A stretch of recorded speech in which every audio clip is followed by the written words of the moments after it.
Hello everyone, welcome back to Hills and Hollers Homesteading and Prepping. Homesteader Mike here, just come to check on the piggies, and they are all tucked in and cuddled up for the night. So they seem to be adjusting pretty well here.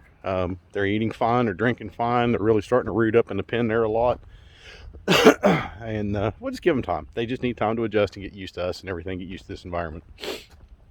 Meantime, I finally did get the Kubota back together today after work, and I've been doing, well, yeah, I got the Kubota back together. I hate doing mechanic work. And I got almost all of the mowing caught up. I still got a little bit more to do, but it's just getting too dark out here.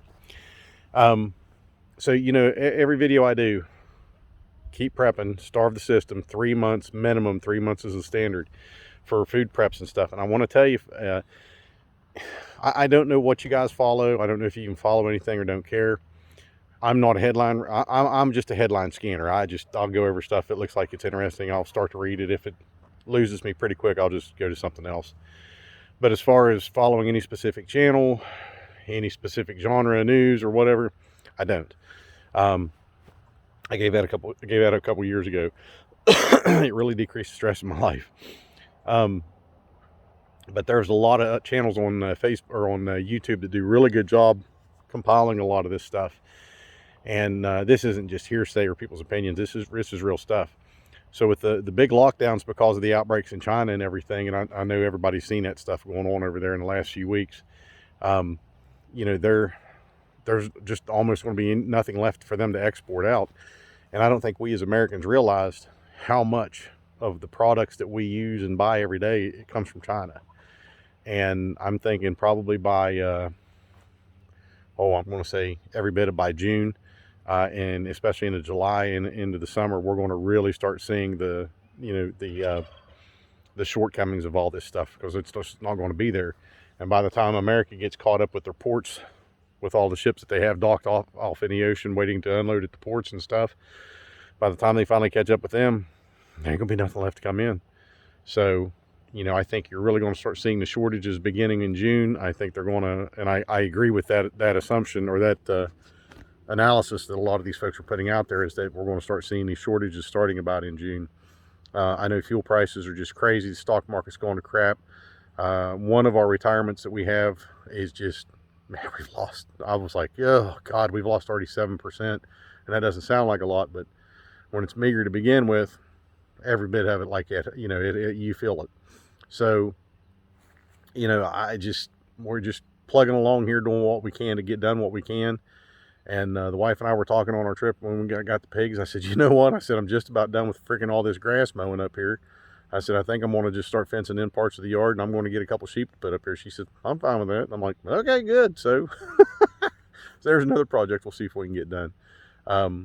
But next project on the books now, since the Kubota's back together, the pig pen is done. I don't need to get in a hurry to get that lower paddock done anytime soon. But the next project is to get all these posts and stuff out of here where I got them stacked up, get that area cleaned up and get them moved. And then that's where the berry bed's going to go, because I have to get the berry bed ready, because we're going to have to be planting those real soon. So that's the next project on the list. And I think we can probably knock that all out in less than a day, as long as we get decent weather. And we had a really good day today. So, but unfortunately I had to work till 4 o'clock. And of course, everything else falls into play with that, you know, all of your responsibilities and everything, daily life stuff. But I really want to encourage everybody, if you've started, double down. If you haven't started, I don't know why you're waiting. I just don't know why you're waiting. I mean, that's all I can do is encourage you guys. But when it comes down to when the chips hit the fan, it's on you, because I'm just encouraging everybody. I'm not a prophet. I'm not a predictor of anything. I'm just telling you what everything's kind of equaling out to be here. And I think we're really going to start seeing the shortages very soon. And it's probably going to be a culmination of all of it by about September, October, I think, is when you're really going to see it. Because the lockdowns in China, they're not making anything. They can't keep up with what they typically, you know, produce and ship out. And I think it's all going to go away. And it's not going to be something that's going to catch back up in a couple weeks. So if they lift all their lockdowns and stuff like that over there and everybody gets back to work, it's not going to be something that's going to pick back up in a couple weeks. I mean, you're talking months for them to catch back up and get products going. That's why I really hope, you know, somebody gets a little bit of blood flow above their shoulders and really starts bringing a lot of this stuff back to America. Boy, what a concept that would be, huh? But anyways, so please, please start putting your preps away if you haven't started. If you have started, you're not at least at 3 months, double down. And if you're at 3 months, take it out to 6. If you're at 6 months, take it out to 9. If you're at 9 months, take it out to a year. A year is going to be your gold standard. Some people say 2 years is the platinum standard or whatever. I don't care. You can put all the collars and medals to it all you want to. I want you to have at least a minimum of 3 months. I'm going to tell you to shoot for a year. If you get a year, you've got the space, you've got the ability to do it. Take it out to 2 years. You know, everything's going to help. Even if it's not so much shortages, but the inflation. God, we know what fuel's doing. $5.89 a gallon now for diesel, and I'm going, oh my God. So my truck is parked. It will only do very short little trips locally when needed. Otherwise, I'm driving a Jeep. Gas isn't much better, but $5.89 a gallon for diesel is just, oh. So I think we're honestly looking at some pretty significant impact here coming up. And like I said, I don't want to fearmonger anybody, and I'll do everything I can to not fearmonger. But I want to press the urgency here that everybody needs to really start packing it in and doing some prepping, doing some good food storage, good food stores. Pull some money out, put some cash away, have some cash on hand. Start getting real frugal if you're not frugal. If you're already frugal, get more frugal. Get frugal with it. Plant this year. Get 5-gallon buckets. Get upside down topsy-turvy growers that'll hang off your porch. Do raised beds. Do whatever you can. Start growing your own this year. Again, grow 3 things that you like to eat: tomatoes, peppers, onions, or whatever. Lettuce is very easy to grow. You can, in a window box, you could throw lettuce in a window box and grow it like that.